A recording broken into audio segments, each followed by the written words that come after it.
It was a chilly autumn morning in Willow Creek Estates, the kind where the sun barely peeked through the gray, casting long, weak shadows over the sprawling neighborhood. This place was a picture of order-winding roads, towering oaks, and homes that looked like they'd been plucked from a magazine. But beneath the polished surface, Willow Creek ran on rules, a tangle of them enforced with an iron grip by Margaret Voss, the queen bee of the Homeowners Association. Margaret wasn't just strict, she was obsessive, her life a shrine to control. Her colonial-style house, all sharp brick and perfectly aligned drapes, was like a fortress of precision, its lawns so flawless it looked fake. A few streets away, near a forgotten patch of common land where the woods crept close, 94-year-old Clara Monroe was doing what she loved most.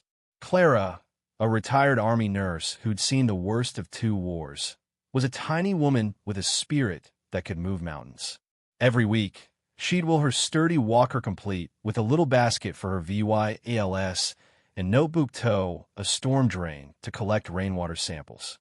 Her gardening club, a tight-knit crew she'd helped start, was studying local water acidity to figure out why their roses weren't thriving. Clara, with her arthritis-twisted hands, handled those glass VYALS like they were treasures, humming an old tune from her youth as she worked. She wasn't there to stir trouble. She just wanted to understand the earth she loved.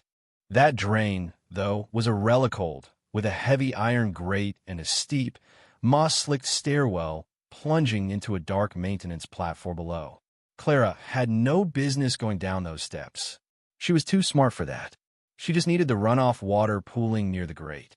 But as she muttered about getting the county to secure the thing, a kid could fall in. What a hazard she didn't hear the sharp footsteps approaching. Margaret Voss was watching from her pristine backyard, which overlooked the common area like a hawk's nest. To her, Clara wasn't a sweet old lady with a hobby. She was a problem, a glitch in Margaret's perfect system. Why was this woman poking around the drain so often? Was she spying? Plotting something? Margaret's mind spun wild theories. She just pushed through a hefty HOA dues hike, and the neighbors were grumbling. Maybe Clara was gathering dirt for a lawsuit. Gripping her pruning shears, which she'd been using to hack at a rogue VY, Margaret stormed across the grass, her shoes sinking angrily into the damp earth. "What do you think you're doing?" Margaret's voice sliced through the air, startling Clara so badly she nearly dropped a VY. Clara turned, steadying herself on her walker. "Oh, good morning, Mrs. Voss," she said, her voice soft but kind. "Just collecting rainwater for my gardening club. We're testing pH levels. It's fascinating, really." She held up a VYL, offering a smile. Margaret wasn't buying it. Rainwater samples? That sounds like a flimsy excuse. This is HOA property. You've got no right to be here without board approval. Honestly, it looks like you're snooping. Her eyes narrowed, venom in her tone. Clara's smile faded, confusion creeping in. Snooping? "Oh, Mrs. Voss, I'm just trying to grow better roses and figure out why the hydrangeas are struggling." She tried a light joke, hoping to ease the tension, but Margaret stepped closer, her shears glinting in the weak sunlight. "I don't believe you," she hissed. "You're probably stirring up trouble, casing the place for someone else.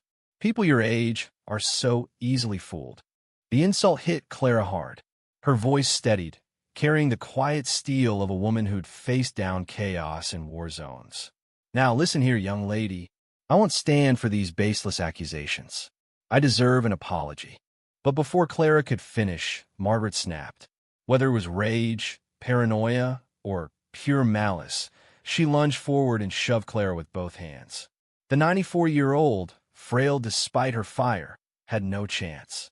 Her hands slipped from her walker, and she stumbled back, her shoes skidding on wet leaves. Right behind her was the open stairwell of black, unforgiving drop. A small, terrified cry escaped Clara as she fell, her body tumbling down the concrete steps with sickening thuds, landing in a crumpled heap on the platform below. Silence followed, heavy and awful. Margaret stood frozen, her chest heaving. She peered into the gloom, spotting Clara's still form. Instead of calling for help, a cold calculation flickered across her face. She glanced around, no one in sight. Then, In a move that turned her cruelty into something monstrous, she grabbed the iron grate and tried to drag it over the stairwell's opening, as if to seal Clara inside. The grate was brutally heavy, meant to be moved with tools, and she only budged it a few inches, scraping metal against concrete. Frustrated, she gave up, cast one last dismissive glance at Clara, and marched back to her house, shears still in hand. Unbeknownst to Margaret, Harold Grayson, a retired widower walking his terrier, had seen enough to know something was wrong. From the wooded edge, he'd caught Margaret's aggressive approach and heard raised voices. He didn't see the push, but he saw Clara vanish near the drain and Margaret hurry away. His gut churned. Hurrying over, he peered down the stairwell and saw Clara, motionless. Hands shaking, he dialed 911, his voice cracking as he reported the horror. The call hit the county dispatch like a bomb, coded as a high-priority fall. In the police department's command center, Deputy Chief Laura Martinez was slogging through budget reports when her phone buzzed with the alert. The VY Tims named Clara Monroe stopped her cold. Clara was her great-aunt, the woman who'd raised her after her parents' tragic death. Clara's courage and compassion had shaped Laura's life, inspiring her career. "Patch me through to the units," Laura snapped, grabbing her jacket. "I'm en route." At the scene, chaos bloomed. Patrol cars and a fire rescue ambulance lit up the quiet street. Officer Emily Carter, calm under pressure, briefed Laura. "Victim's down a 10-foot stairwell. She's conscious, moaning, but access is tight." A witness, Mr. Grayson, saw Margaret Voss arguing with her just before she fell. Laura's eyes flicked to Margaret's house, then back to the drain, where firefighters were setting up. Clara's stories about Margaret's HOA tyranny suddenly felt like warnings. Harold, pale and shaken, told Laura what he'd seen. Margaret's hostility, the angry voices, Clara's sudden disappearance, and Margaret's hasty retreat. As the urban search and rescue team arrived with their gear, Laura took charge, briefing their captain, Tom Rivera. "That's my aunt down there. She's 94, likely with serious injuries. Get her out fast but careful." A paramedic, Lisa, was lowered into the stairwell, reporting Clara's severe pain and unstable VY vitals. The rescue was agonizingly slow, every move precise to avoid further harm. As they worked, Laura spotted fresh scrape marks near the grate, which was slightly askew. "Emily, photograph those marks and the grate's position. Something's off." Inch by inch, Clara was hoisted up, her face pale, but her eyes finding Laura's with a flicker of relief. "Laura, Mija," she whispered. "I'm here, Tia." Laura choked out, holding her hand as paramedics rushed her to the ambulance. With Clara en route to the hospital, Laura turned her icy focus to Margaret. Alongside Emily and Detective John Lee, she knocked on Margaret's door. Margaret answered, feigning annoyance. "Mrs. Voss," Laura said, her badge gleaming. "We need to talk about Clara Monroe's fall." Margaret shrugged. "Oh, that clumsy old woman. Those drains are unsafe. I've said so at HOA meetings." "You saw her fall?" Laura pressed. "Were you with her?" Margaret's eyes darted. "Nearby. I warned her it was slippery, but she wouldn't listen. Stubborn, you know." Laura's voice hardened. "A witness saw you arguing aggressively with Clara. He says you walked away without helping. And Clara, before passing out, told paramedics you pushed her." Margaret's composure cracked, panic flashing. "Pushed her? That's absurd. She's confused, senile." Laura leaned in. "We have EVY, in case someone tried to move the grate after Clara fell. It's heavy, Mrs. Voss. Takes effort." Margaret stammered. "I might have nudged it to secure it. Safety, you know." Laura's skepticism was palpable. "Nudged it? After Clara fell 10 feet. Your first thought was the grate, not 911. Then came the bombshell." Detective Lee radioed. Emily's body cam caught Margaret trying to pry the grate with her shears, then kicking it, clearly intent on hiding Clara. Laura's blood ran cold. This wasn't just a push, it was calculated. "Margaret Voss, you're under arrest for aggravated assault on an elder and failure to render aid." Margaret erupted, shrieking about her status, but Emily cuffed her with calm precision. At the hospital, Clara faced a grim diagnosis: a shattered hip, fractured ribs, a concussion, and deep bruising.